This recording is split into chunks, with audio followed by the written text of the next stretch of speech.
Good morning, everybody. It's Inside the Game. I thought I was going to have to bring it in. On Tuesday, April 29th, John Turner alongside Mr. Nathan Wangler and Mr. John Natale, the John Natale.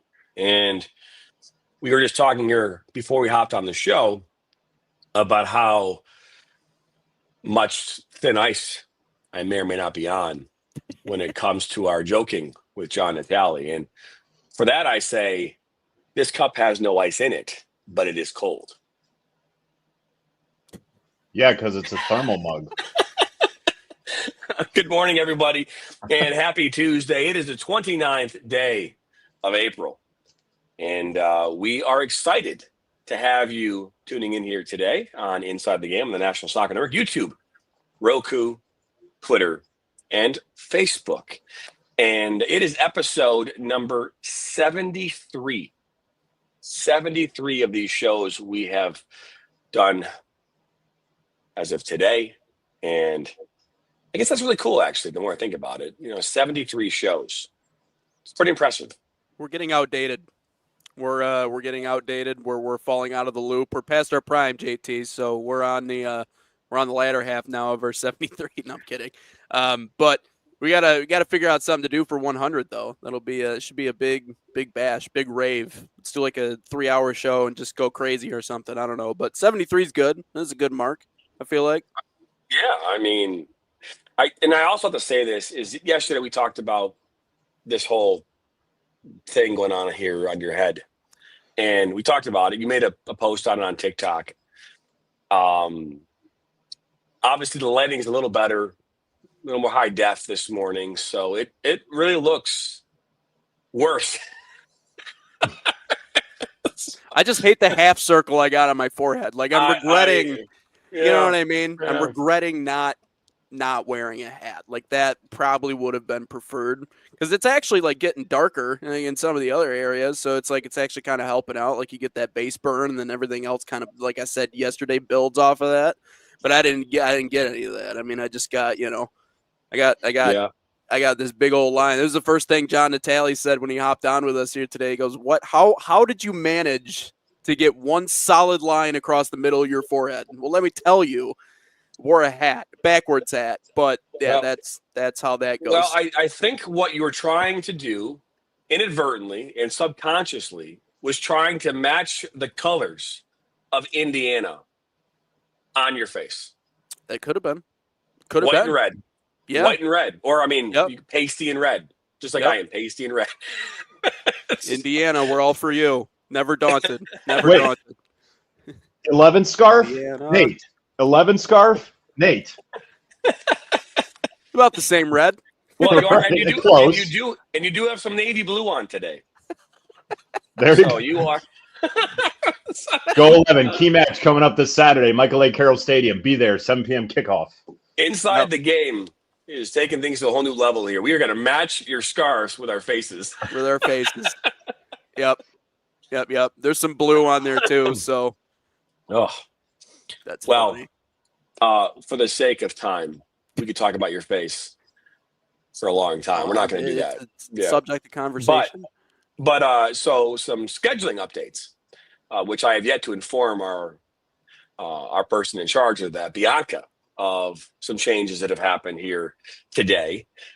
We no longer have our 8 p.m. APSL game. That's been officially canceled. As far as I know, I have not received the official text message, but I know that you, John, did receive it. So that game is canceled at 8 o'clock. And we just picked up a 9:30 USA Cup match between the Michigan Stars and Imlay City. I already talked with Sam Fisher, our well-known camera operator, and he will take charge of that for us this evening as far as camera is concerned, which we're excited about. But I think John will end up actually calling that game instead. But yeah, so we went from 1 to possibly 2 back down to 1. So it was good. Yay. We gotta play that. We gotta take that video of him just saying yeah like that. We have to make that like a short. That could be a bit. I was always thinking about. I always thought like a soundboard would be great. And you ever listen to who is it? I think it's Rome, Jim Rome. You ever listen to Jim Rome's radio show? I mean, he's been around for forever. I mean, just ages. But he's still. I mean, he's still doing his thing. But they had that Rome was on fire segment for a while. But he has a hold. His producers have. I'm convinced a soundboard that must have 100 keys on it, and I all have it. sound drops. You have I it? have it. Mm-hmm. Really?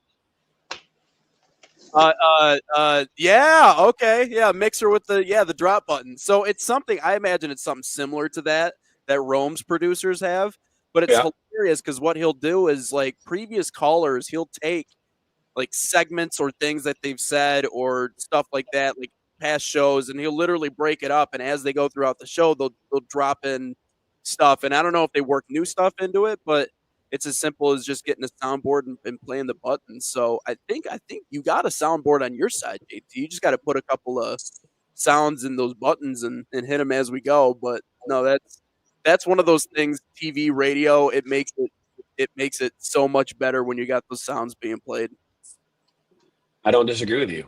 I do not disagree with you at all. Not that it really matters if I did anyways, but I think that's really cool. And yeah, we can. I mean, whether I insert them into our production software here or have a pad, we can do a lot of that stuff. It'd be cool too to have people calling in, have call-ins. That'd be always fun as well. I want to hear people hate. Yeah, I want to hear people get into you a little bit. Get up in your chest a little bit because they love getting after you in the comments section. So I want to see him actually call in. I have no idea what I'm talking about. He doesn't. He doesn't. I come from a place of not knowing. That's what our comment section sounds like. Yep. Good morning, Michael. What's up? What's going on? Talking about bringing callers onto the show. I think it'd be cool. I think we should do that. We could do it. 100th episode. We want 100 callers. Right. I mean, there's long-time listener, first-time caller. Or first-time listener, first-time caller. I think John's messing with the sounds over there. I think he is. I think he's in his happy place. He gave you a round of applause. We're gonna maybe be in the I think he's in the House of Fonz. Nope, he muted. You're muted. Don't know what happened. Excuse me. Well, so let's get into today's show, being that it is Tuesday, last couple days of the month. What's going on here. Obviously, yesterday we talked about the rankings in high school soccer. We have some games. We just talked about that game coming up here tonight on the platform. But we talked yesterday at length about the nuances of dealing, with teams and with these feeds that are coming in, and how that really has played a factor in our national platform's infancy and the problems we've had with that, right? And obviously Michael got involved in the comments yesterday in regards to that, which we appreciate. It's something that when we referenced this yesterday in the show, we've talked about before, is that in our growth model, we know there's going to be these growing pains associated with what we do. Yesterday we talked about this with a new team that's going to come up with us this fall. And, they're asking the technical questions, how do you pull this off? How do you do this?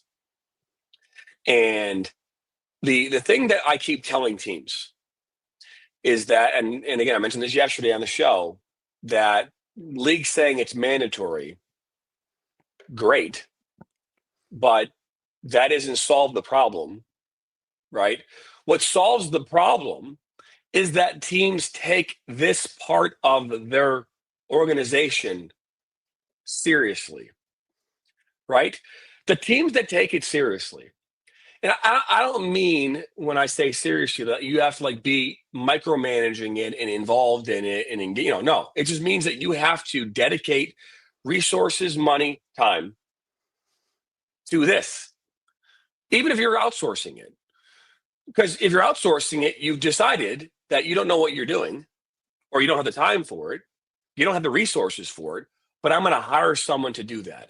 No different than if you're a small business and you aren't an accountant. So instead of being the bookkeeper, you outsource your bookkeeping. You outsource your payroll, right? I mean, most of us aren't mechanics. So what do we do every 3 months? We take our car to the shop and they give us an oil change. Most of us don't do it ourselves. And it's not because we're maybe not smart or we're not, I'm sure all of us could watch a YouTube video and probably figure it out, but it's time, it's money, it's resources. It's just easier for us to go someplace and have them do it for us. Don, I don't want to interrupt you, but don't watch the YouTube videos, okay? You can try to change, you can try to put a serpentine belt on. I promise it's not worth the stress. Okay, don't mess with the ABS sensors. I'm just saying, just no, I get it. Yeah. No, but my point though is that we every day we walk through life, making decisions about how we're going to spend our time, how we're going to spend our resources and our money, especially in scenarios we might not know something. Right. And I understand how complex it is to run run a team. I understand that. I did it for 5 years. I'm well aware of what it takes to run an organization, to get everybody on the same page, to show up wearing the right kit, the right color socks, right? Being there on time, transportation organization, all that stuff. I get it. And then there's streaming. I understand that. But if you take it seriously, then your team will take it seriously, your players, right? They will dedicate time to providing us with the resources that we need, right? And John, you know this because you're talking with these APSL teams, you're talking with the teams that we cover, and a lot of them are like, I love you, John. I love John Natale because he's taking this time to reach out to us. But to be fair, every quality broadcaster on earth tries to do on some level what you're doing. A lot of teams just aren't receptive to it. I mean, think about it. How many teams do you call, John, or reach out to at these amateur levels that are like, why are you bothering me? Why are you asking me for this information? How many are just volunteering it to you? You know what I mean? How many are taking the steps necessary to get as much information to us as they possibly can? And I know I asked that question, maybe it's a rhetorical question, and I'll have you answer in a second, but I want to kind of wrap this up and then we can have a conversation about this morning, is that we have 13 teams in Northern California that we work with as part of the League for Clubs. We have 150 now that we work with from the WPSL, another 30 or so of the League for Clubs that we're still trying to build those relationships with for the summer. And obviously a whole bunch of other teams that are not even associated with any of those leagues. And if I look at the Northern California Conference and say, okay, how many teams that we deal with on a weekly basis for their games will take a proactive approach to reaching out to us to let us know what's going to happen in their matchup consistently, of those 13, it's probably 2. Right? Probably 2. And then on game days, when things aren't going so good, how many teams do you think we hear from and bitch and complain because things aren't going so great? Almost all of them. So it's that's why I'm saying you have to take it seriously. If you don't take it seriously, you'll get exactly out of it what you put into it, which is nothing. And that's herein lies the problem. And I want to talk about that. Why don't teams take this seriously? Why are we in 2025 still here? We're trying to gather information about these teams, which, by the way, most of them, if not all of them, try to have a huge social media presence. I mean, I don't think most of these teams aren't posting something about game day on their socials. Maybe I'm missing, but I'm fairly certain that every one of these teams has someone that is posting something from Canva, Adobe Photoshop, on socials. So why aren't they taking this seriously?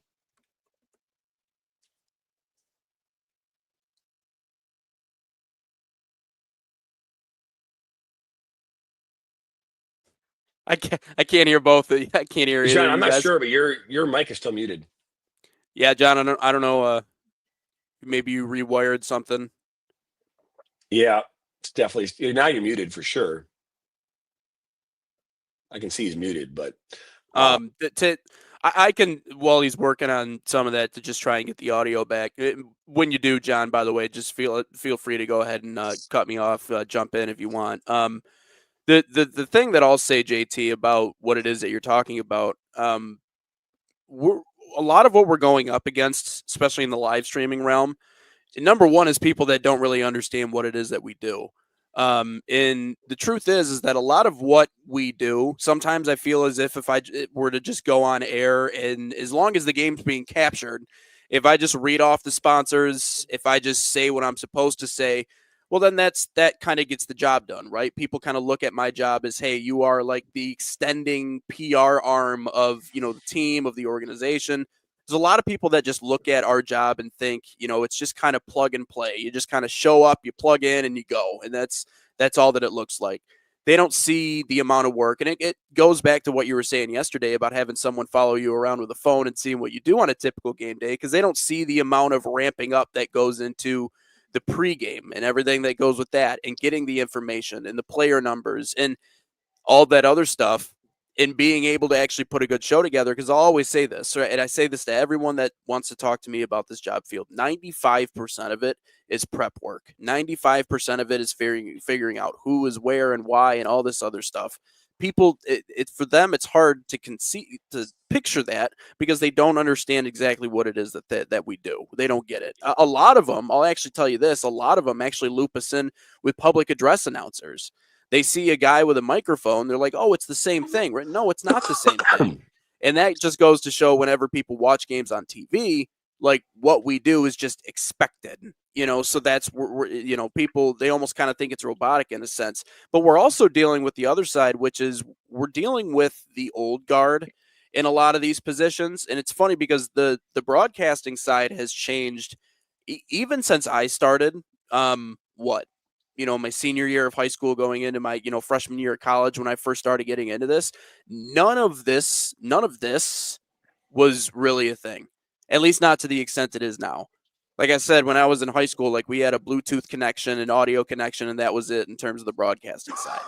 We didn't have TVs. We didn't have pregame packages. We didn't have postgame. We didn't have highlights. We didn't have any of this other stuff. We had TV news, but that was about it in terms of, so how expansive this is, and all the things we can do with graphics and these remote signals and connecting to these VO cameras. The technology itself is moving faster than our conception of what it is. And we are dealing with, a lot of times, people in these leadership positions that come from a crop of people that either, for the majority of their life, didn't play with that kind of coverage. They didn't either ref or coach with that kind of coverage. They have no kind of relative experience with the level of stuff that we're doing. And so that, to me, it's kind of like the same way when you talk about unruly parents at a game, people that are going to create a scene. A lot of them are doing it because they don't understand the game. They don't get what's going on in front of them. You could argue the same exact thing. I mean, it's a matter of, yes, taking it seriously, but on the other side, too, it's also a factor, I think, of educating, too, and showing people what the capacities are that we have, and the fact that, again, I can call a professional game from my basement here, and we can do all of that with all the bells and whistles. I think it's hard for people to grasp that too. So I don't know if it's not taking it seriously as much as it is they don't realize there's a little bit extra that goes into it, other than just being like, yeah, just show up, plug in, and go. I think, guys, and that's a great point, Nate, that you look at these players, the amateurs, semi-pro, whatever you want to call it, and even some in the professional league, they've always been fourth or fifth. It's always been football, basketball, baseball, and then maybe soccer comes in fourth. So right. You have, JT mentioned it, teams complaining and fans complaining, whatever. look at the backdrop of any of these games that we do. How many fans are in the stands? How many fans are truly coming out to watch their home team or their home base or anything like that? You could count them on two hands, if that, sometimes even one, depending on the weather. So they're not used to having people come at them all the time, like a top class high school football team, or here in Indiana, how many people reach out to the high school basketball powerhouses around here. And they just don't get that. It's like, why? I don't think it's why are you wasting my time? It's why are you reaching out to me? Like, why are you broadcasting us? What did we do? Why are we getting in the spotlight? Why are we on TV or a stream or anything like that? And you have to break that mold. And I think the continuation of doing it to say, listen, this is the only way. Look, if you got advertisers on your stadium, Jonathan, we saw it the other night at Oakland. They have that big LED board and they're showing sponsors. To who? Where is that going to? Give us the reads. Let us expand. There was a chat going on in the game with Trevor and I, as he was a producer back at the home base in Michigan. And there were people talking on that, just as many people as there were in the stands. You look at the viewership of that match, I guarantee it's more than the people that were there. So it's just explaining that message. And it's going back to Nate. A lot of these guys are old school, that they don't know the technology. They don't want to go through the setup of the simplicity really of what it is. But the technical terms kind of joggles their brain a little bit. But they've been at this for 20, 30 years where nobody was giving them that option. It wasn't that they didn't follow it, just no one came to them and said, hey, forget the NFL, forget Major League Baseball, forget the NBA. APSL is where we want to go. It's a growing league. It builds into the USL2. There's a lot of WPSL teams in there. And I think we got a great shot to really promote this league. They've never heard that before. Right. And the other side, I'll just drop this in really quickly too, is they don't get how much of a promotional tool this truly is. I mean, just to kind of double down on exactly what John's saying, like the amount of unique people that you can reach with quality broadcasting is really insurmountable. And it's why it's frustrating. And there's some schools that I've worked with and talked with in the past where they're like, hey, they just spent X amount on a billboard by the highway because they thought that would be a more effective plan than having something that's actually going to gain some traction, whether it be on social media, live streaming platforms, whatever it is. And so that's the whole thing we always say as broadcasters, like we routinely overvalue and undervalue our worth to people. We overvalue it because we think sports wouldn't be the same without us. I would tend to agree. Without quality commentary, I don't think that the experience would be the same. On the other side, we routinely undervalue because we understand uniquely, like, we got to read the sponsors. We have to do the things to give these people an opportunity to promote on a higher scale. But it's important for that too. I think people forget that. So from someone that has these, I've had these phone calls for 4 years, right? And I'm not saying that there aren't, some old school club mentality. I don't think it's old school. My argument or my perspective is in this that, and I'll use a perfect example.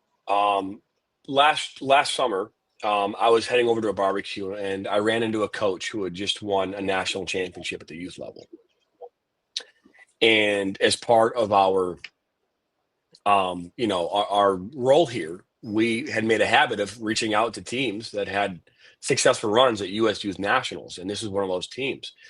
And when I got to the barbecue and I ran into the coach is like, John, I'll talk with Dan and give me a few weeks. I'll reach out to Dan.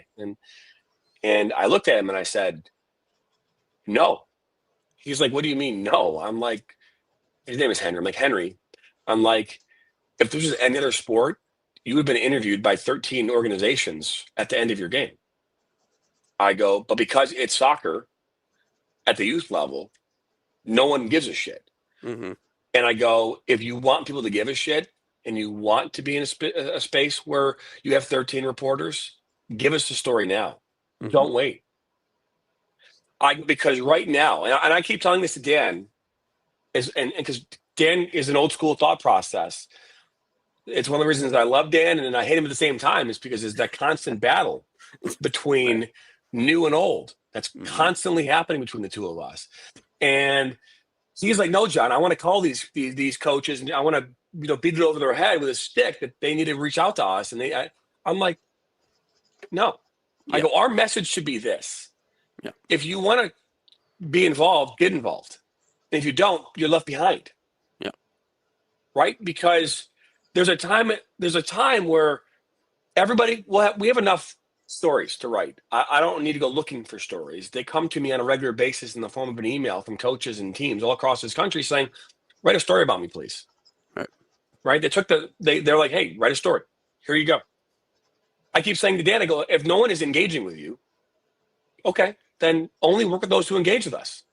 Right. It's not that hard, and eventually what will happen is either teams will say, oh shit, we need to do this, or they're left behind. And so while I agree that there's this thing where I don't know if to be fair, I think that the reason why teams don't do this is there's two primary reasons. One is a lack of understanding of the technical aspect of it, and the other is money. I don't think it has anything to do with anything else. I mean, now there might be some outliers in there, but I think it's a technical understanding, and it's a lack of finances. These teams are bleeding money. We talk about it all the time. Every one of these teams is bleeding money. And if we talk with the likes of like Ira from Real Central New Jersey, right, where, what is he doing for us? He literally sets up his VO, put that in the sky, and we call games from a VO. All right. He has taken this seriously. He provides us with information. And to be fair, considering how his team is playing, I'm surprised he hasn't said, I don't want this on the TV anymore. But because, again, there are coaches out there that are like, I don't want this on TV. I don't want this I want this to like be hidden in a barn. If we could play it in a barn someplace and be hidden so no one could see this ever. Like I'm going to put this in the box back in the corner so no one ever sees this. Like that is probably a thing too. Like I don't want anyone seeing this. This is not good. It is not good at all. Right. But because it'd be very easy for Ira to do that. Be like, you guys love what you're doing, but I don't know if I want anyone seeing this anymore, because we're not winning games. Right. And that's a thing too. I think, maybe there's some there. I mean, I have coaches we talk to like, our team's not good enough. We don't want to put that out there. Like, really? Yeah. Like they don't want to get shellacked 8-0. I mean, we've shown up in high school games where it game's over at halftime and you're like, well, you still owe me the full fee. I don't, just because we were there for half the game, I still brought my career out, Right. So I think that there's some of that too, maybe in there, but I firmly believe that it's a lack of money and it's a lack of understanding. And those two things are driving factors into why teams don't participate in this process. I believe in that. And, you bring up Ira and it's a great point. So their USL team is very competitive and they're coming out with their WPSL team that's going to make their debut in May. So that's very exciting. However, this team is guys that maybe had a shot on that USL 2 team at one point, or up and comers, or guys that are riding off into the sunset. And early on, when they had everybody, they were decent. I think they came out of the gate 3-0-1 or something like that, or 2-1-1, but it was decent. But in their are on a 10-game winless streak, lost their last 8. So that's hard I get it on that standpoint. But in reference to that, though, look what happened yesterday, Jonathan. I mean, we called a game that was for Real Central, and it was against an opponent, and they got beat pretty bad. But that turned into, hey, we have this, and then we have another club up in northern New Jersey that would be interested in this. And I think maybe our approach has to be is, maybe not so much the teams, but force these leagues. Like, what are you doing? The APSL, the league for clubs. Like, what is your mission behind this whole thing? I know you want to give teams a chance. You're trying to get money, and with this like the League for Clubs setup is pretty unique as far as how they pay the clubs and whatnot, revenue sharing, whatever it is. But I don't know how it works on the APSL side. But it kind of goes back to that discussion we had about the USMT. Is what is the league doing? The teams, yeah, you don't want to really broadcast the bottom feeders because it doesn't make for a great show. However, maybe that's the competitive aspect to know that, oh, we're going to be on TV and we don't want to F it up. So we got to step up our game and incentivize. And the messages that we got from Ira is that he's concerned because they need 4 points or they meet relegation. And in these final 2 matches that they have. So there is concern there, even though they're at the bottom and they may hit that based on their next 2 opponents. But there's that incentive. And to listen, make it competitive. That's why they have relegation, is that it's kind of a thing to let those players and teams who are on that bottom echelon versus the upper ones. I mean, think about tonight, JT, the game that we canceled. WC Predators 13-1-1 in that Delaware River Conference versus Real Central with only 11 players, and they've lost 8 in a row. Who would have benefited from that broadcast? Oh, I mean, us. Yeah. But a lot of highlights. But a lot of instant replay. No, it's a great point. I keep saying this. It's like when you walk into a restaurant, right? When you walk into a fine dining establishment, what do you expect going into that versus walking into a casual, right, restaurant, right? Maybe you can say fast casual. That's a new way of saying, I think, fast food. Now it's fast casual. But you go into any restaurant in America, like an Applebee's, right? What do you know you're going to get from that, right? You know that for the most part, if you get a meal, it's going to come with a side. It's going to come with, if you want an appetizer, all these things you can do, add it on, but your meal is pretty much, you can go there with get a glass of water and get your meal and be pretty full, right? You in a fine dining establishment where they do the a la carte everything, right? Everything. Your water is Perrier. It's not like you ask for water, to bring up Perrier, not tap water, right? You want that steak. It's a $75 steak. It comes with nothing, but you get the family style shareable macaroni and cheese. That's good for 7 people, but had to pay $40 for it, for a side. Like that, and your bill is $400, right? The leagues are kind of like that fine dining restaurant, right? Okay, well, here you go, but you don't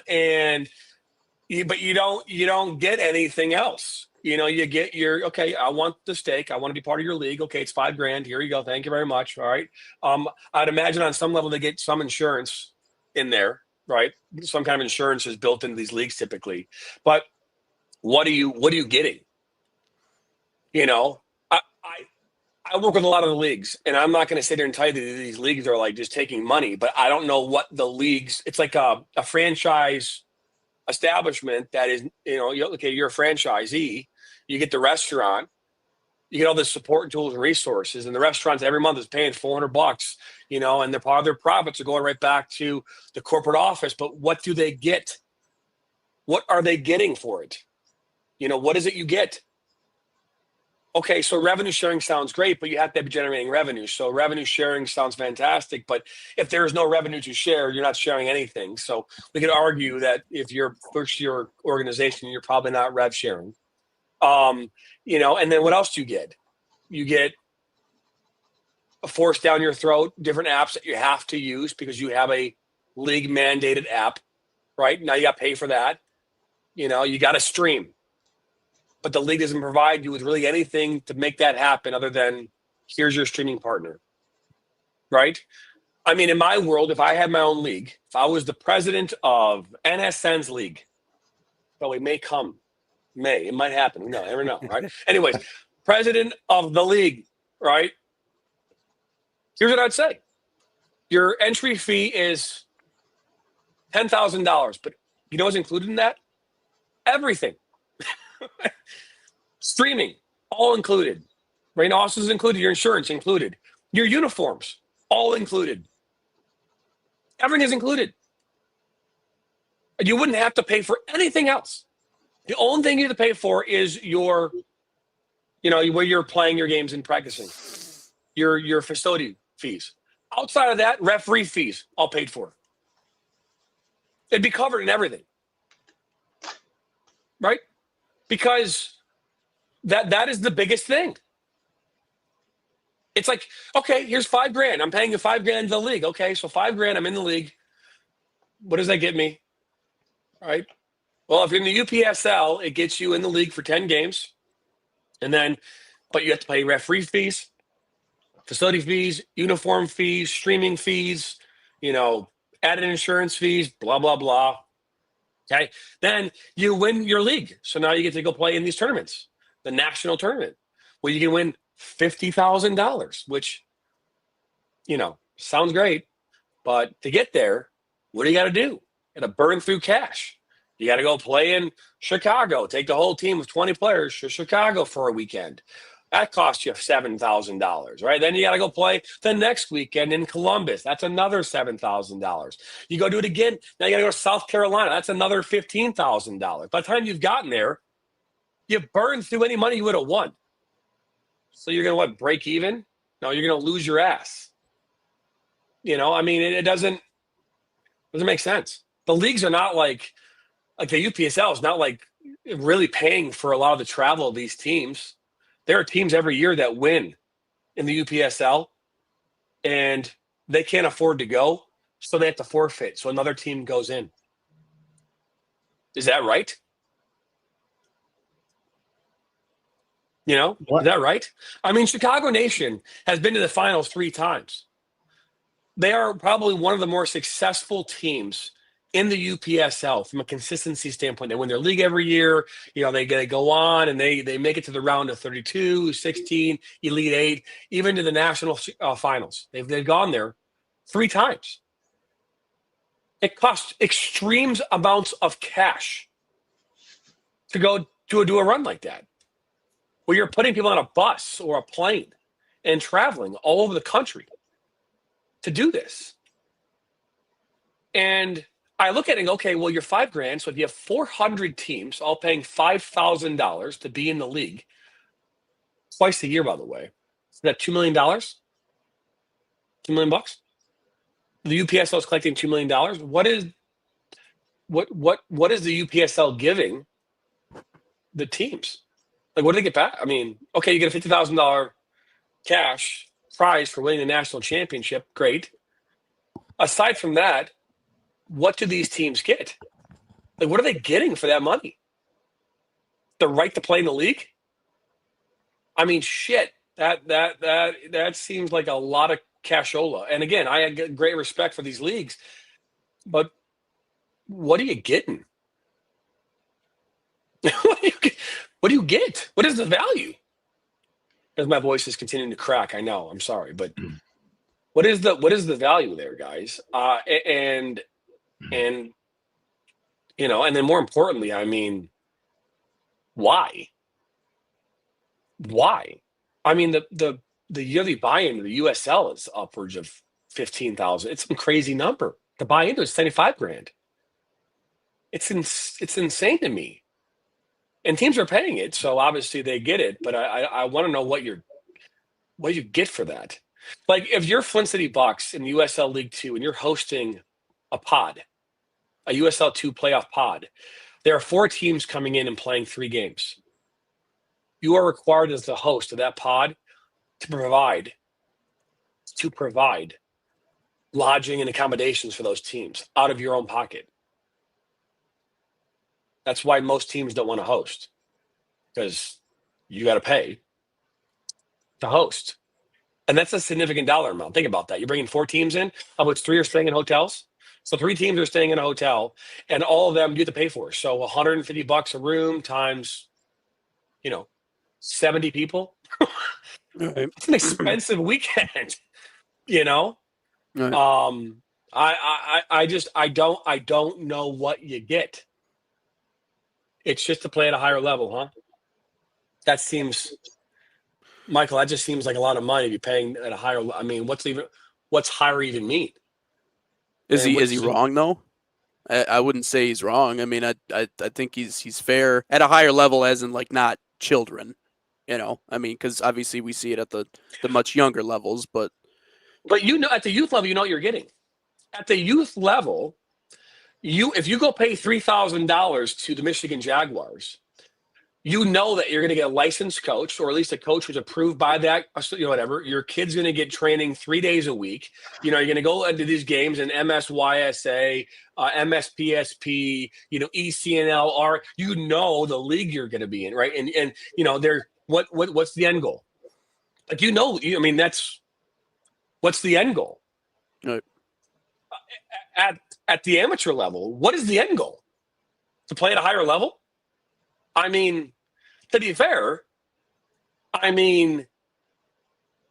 would argue that there's some pretty damn good co-ed teams I watch out here on Friday and Saturday and Sunday nights that are playing 6v6 here at our facility.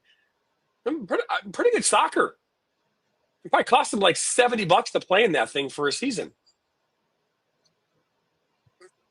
So yeah, I mean, I imagine league operating costs come into it. I mean, if they're trying to establish some level of financial stability, my guess is the buy-in cost is probably a big factor in that, and trying to establish some of that, and that's probably one of the biggest reasons why. Because you're right, JT. I mean, they're not generating a ton of money. They have to fundraise a lot of what they make. That's the biggest part of the job model, or the business model, and that's, again, circling back on what we were talking about earlier, the importance of what we're doing.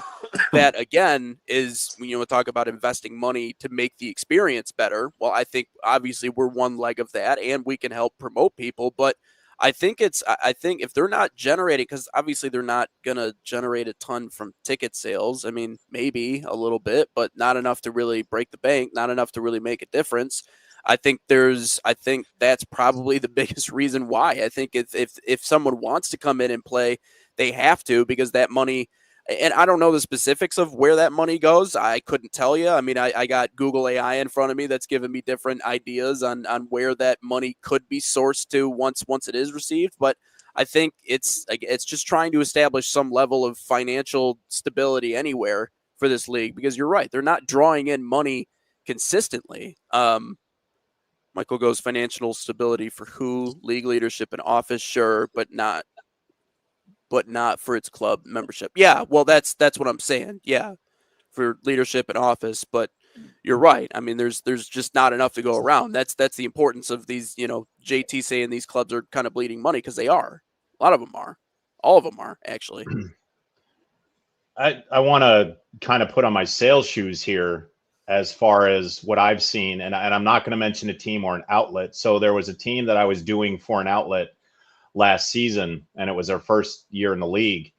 And I went around with them to see how they were promoting themselves and how they would promote our outlet, to say, hey, not only are you going to have a whatever, the little display stands on the side of the pitch and whatnot, and they had a bunch of them, but in their sales pitch, they mentioned nothing about the streaming side of it, the live stream. Here's your package. This is how much it costs. But they never once mentioned that, oh, you're going to be broadcast on this. It reaches this many viewers, so and so and so and so. And when we left, I go, guys, the signs that you just bought or trying to sell and everything, it's going to be viewed one time, because that's whenever home match you have. People are going to see it one time. You have a ton of them. Are they really going to lock in on one to do that? Or can they go back to a stream and rewatch it and see it and send it off to grandma and grandpa in Arizona, send it off to aunt and uncle in Seattle, or whatever, to see a broadcast that is going to generate more than what you bring into the stands? Nate, you mentioned the ticket sales. I'll go back to my point. You look at these crowds. Look at the UFL. They don't broadcast those games barely on TV, because when they show the stands in these big stadiums, what do you see? You see metal. You see seats. They have to generate their own crowd noise for those games. And so where are they getting money from? And to give the option that we do, to give these teams to say, hey, You can go out and sell sponsorship. You can sell it at your pitch. You can sell it within the stadium, but we're going to also help you with it too. We're going to put together a promo for you. We're going to put together a commercial. We'll do live reads. Their graphic is on the screen. So people outside of the crowd that you have at your stadium is going to see that. So they have to figure out a way to incorporate what we do and how effective it is, not just as a promotional tool. Or John's getting bored already. My God.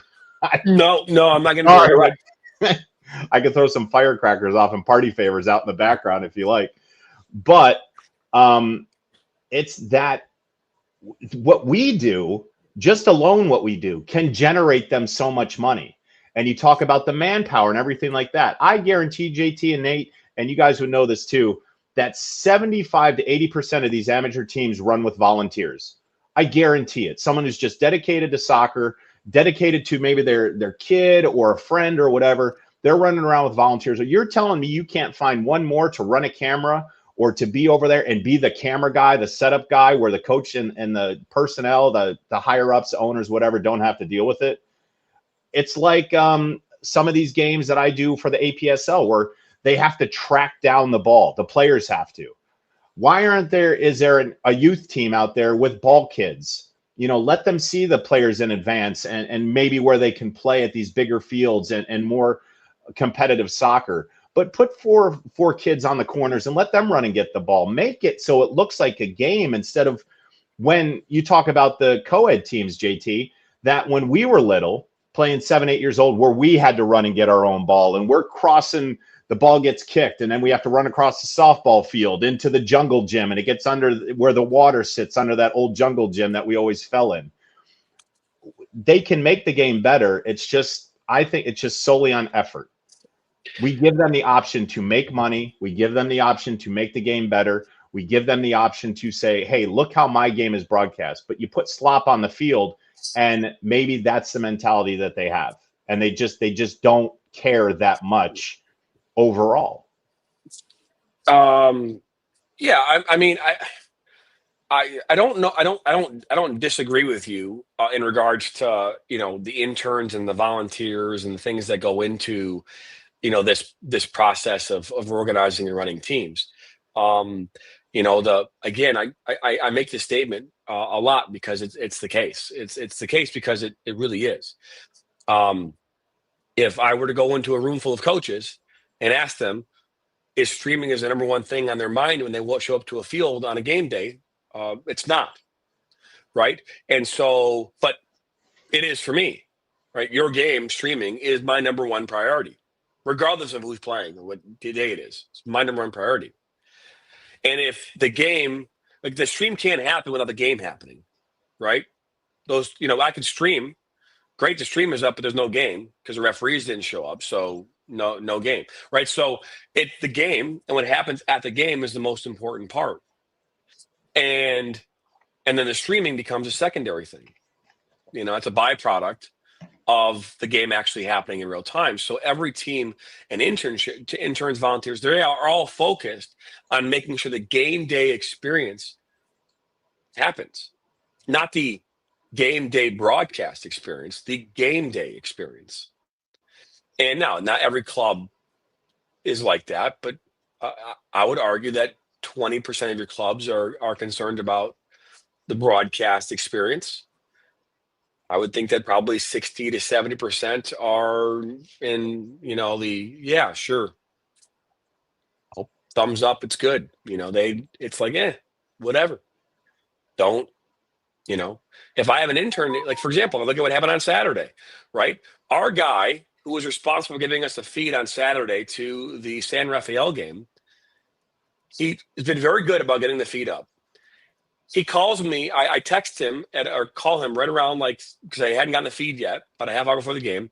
He's like, John, he's like, it'll be up in 10 minutes. I'm right now currently fixing the net for the referees. And what I hear in the background is the referee saying, well, it's not my job. Other referees haven't done this. Like I hear the referee yelling at the intern or this volunteer about how it's not his fault that previous refs didn't, you know, look at the problem and address it. So this guy is solving the problem in real time. So he as the intern, is now doing not one, but 3 different jobs. And what job is more important?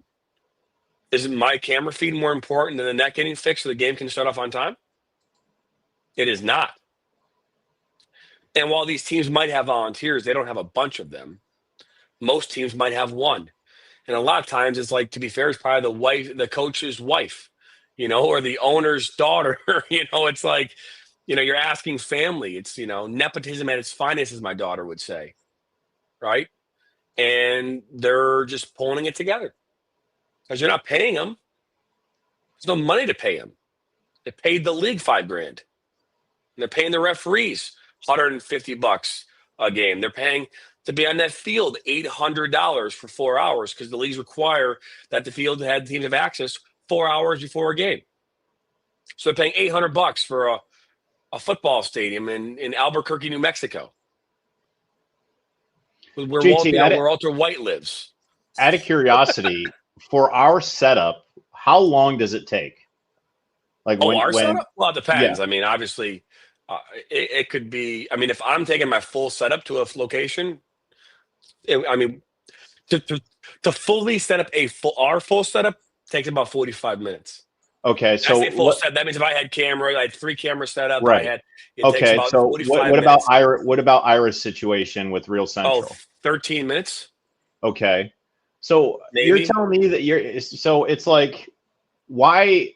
And in this, for me, the simplicity of it, and maybe that's just me, to do what we do and to have players excited, to know that they get highlights and they know they get play-by-play and they know they get a quality broadcast. Why can there not be one of those 20 guys, because they're allowed 20 on game day and 9 on the bench, whatever. Why cannot one of those guys go over, learn the setup, put it up, and be done with it?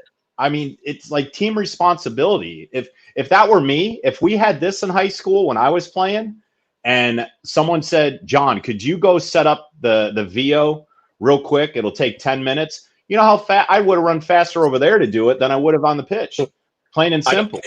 So I don't disagree with you. I think it's great. Yeah. I think it's great. In my 4 years, 2,000 games, it's never happened. So, never happened. Uh-oh. There we go. No, I'm here. I'm just saying that Peter says, "Amen, amen, Pastor John." Now, which one? That's the one. Which one? Well, you can't just say John, Peter. We got 2. But my point though is in my 2,000 plus games of doing this, it doesn't happen. Doesn't happen. Yeah, I mean, again, that goes back to that the oil change thing. Yeah, we could all probably do it, but we'd rather just go to Uncle Ed's. I'd rather just go to the local, whatever. I mean, just because we can doesn't mean we want to. I mean, why don't we have access to rosters in most of these situations? How long does that take? I mean, legitimately, how long does it take to get a roster? It takes 13 seconds because you are required to have a roster to play the game. But what do I not get? I don't get a roster. And a lot of times I get a roster with no numbers on it, which is even more frustrating. Right? So here's the roster, 5 minutes before the game, and it's all oogly boogly. You don't know, you can't even say their names because you just got the roster 5 seconds ago. So not only can you not say the name because you can't pronounce it, you don't have a number to associate with it. So, or my favorite is you're in the game for 90 minutes, your 88th minute. All of a sudden, new sub comes on. This player is not on the roster. There's no number associated with that player. Who is 87? Who's 87? Who is 87? So me and Dan, we're like, oh my gosh. So we've now identified how we announce a player that we don't know the number anymore. We call them phantom numbers. So if it's 87, we say now phantom 87 is on the field. That's what we say now. That's our new way of saying phantom 87 has made their way onto the pitch. I have no idea who they are. I'll jump in on that for Sunday's match. John, you saw it or whatever. I didn't have an AC Trilogy roster. The whole game. Trilogy. AC, Trilogy. Everybody was Trilogy. They scored 3 goals in 12 minutes. And I'm like, Trilogy with a goal, and I didn't know. I just saw numbers. What am I supposed to do? And I felt like the first year FIFA came out, where they didn't have the rights to names and real teams or at least the teams or whatever. And it's like Netherlands, shot on goal, Netherlands. I felt exactly like that when I was doing the match on Sunday. What is IV League? Sorry. AYSO? I just got an Ivy League. Sorry. New Soccer League, 5 League. Sorry, I just came across the comments. Sorry. Apologies. Go ahead. I don't think that's Ivy League. I think it's 5. I think it's League 5. Yale and 5 is Princeton and V. Harvard, the Ivy League. No, I think it's 5. I think it's like 4. that's 4. 4 League. Oh, I don't remember. Don't ask me. Ivy League. Oh my gosh. Oh my gosh. You want to clip this? Clip that too. The Ivy League. Oh, that's good. 4 League. Why wouldn't they just say that then? Why do you got to put the Roman numerals? Oh, my heart. Oh, I wasn't ready for that at 9:57. By the way, very quickly, Alan says, enjoyed the show, gents. Love Nathan's reverse backwards hat. Very natural look. Stay awesome. Go IKE. Stay classy. Stay classy there. San Diego. Hey, go F yourself. No, I don't disagree. I think that they say it takes a village to raise a child. It takes a village to stream soccer games, efficiently and effectively. We need everybody involved. That's why I say take it seriously. Can that person who put up that Ivy League web address put that back up? Here, I got you right here. There we go. I don't understand why. I don't understand why. Yeah. I do. I want to know if we need to know from John right now if he Googles this thing, if it's 4 League or if it's Ivy League. So, what is it? It's Ivy League. Ivy, they hook up to you. Is that what it is? Hold on. It's Ivy League. What's the last 4? AYSO. Ivy League AYSO.com. Peter's saying it's a league that combines soccer and golf. AYSO. It's saying site can't be reached. Oh, well, there you go. All right. Well, you just got hacked. Congratulations. Enjoy whatever malware you got. That's all right. It's an old computer anyway. I found it. I found it. Oh, it's when I type in Ivy League, it says the term Ivy League refers to a group of 8 prestigious historical significant universities in the northeast eastern United States. That's what I'm saying. Here's what it stands for, by the way, just an FYI. Imperial Valley League. So we were correct. Okay. John Natale. No, you are not correct. You are not correct. Imperial Valley. I thought Harvard and Yale finally came knocking on the door. I thought this was our meal ticket for a second, but Yeah, Imperial Valley League is what it stands for. All right. Thank you.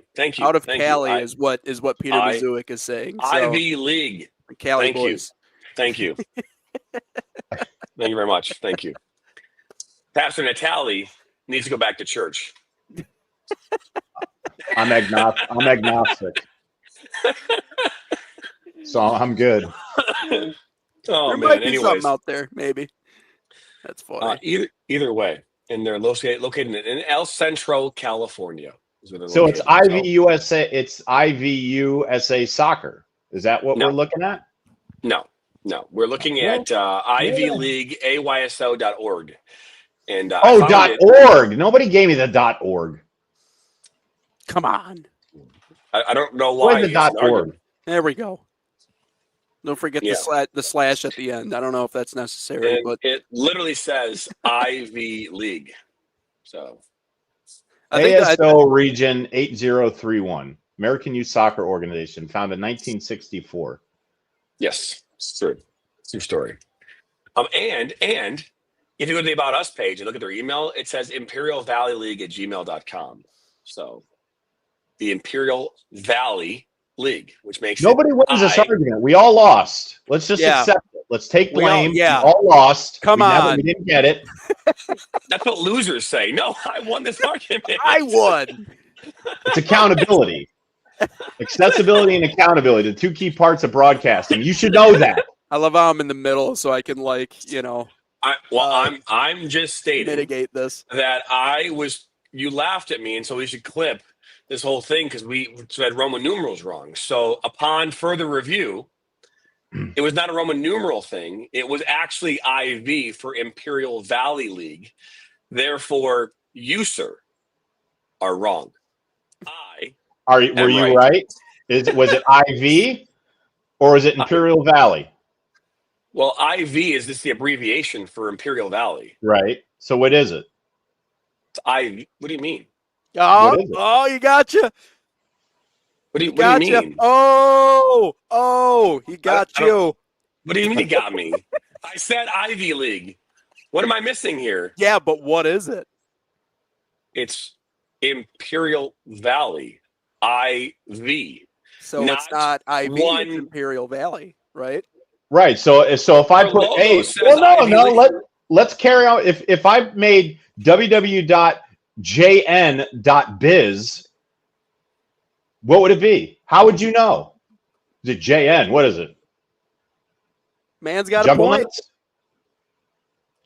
Man's got a point. At what point does he have? Now you're losing me. He told me it was Roman numerals. I said I admitted I was wrong, though. That's the thing. I said I thought it was 4 because I thought it was Roman numerals. But IV means Imperial Valley, not IV. I'm just pushing your buttons here, dude. I just think it's funny. No, I'm aware that IV is not the full name of the league, but literally they have abbreviated IV in their logo. It's called Ivy League. And the only reason I know it's Imperial Valley, Princeton, Cornell, is because of their Gmail email address. Harvard. Is Bianca listening to you in the other room right now? Can you hear you yelling? I'm pretty sure. Here. Because JT, you're my boss, I'll just pull out. Oh, there you go. Yes, you're right. Thank you. Wow.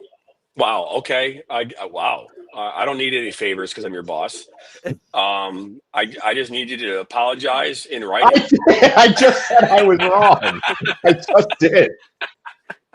I just said I was wrong. Oh man, we've ran late. Episode 73 is in the books.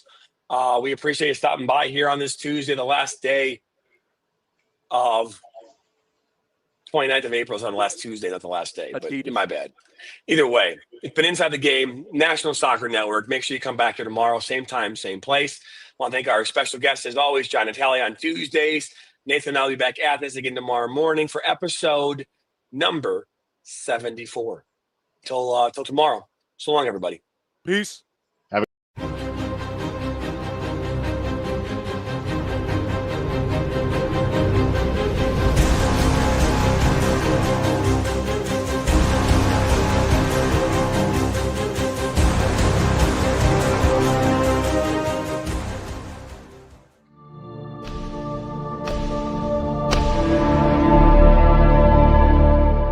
This has been a presentation of the National Soccer Network.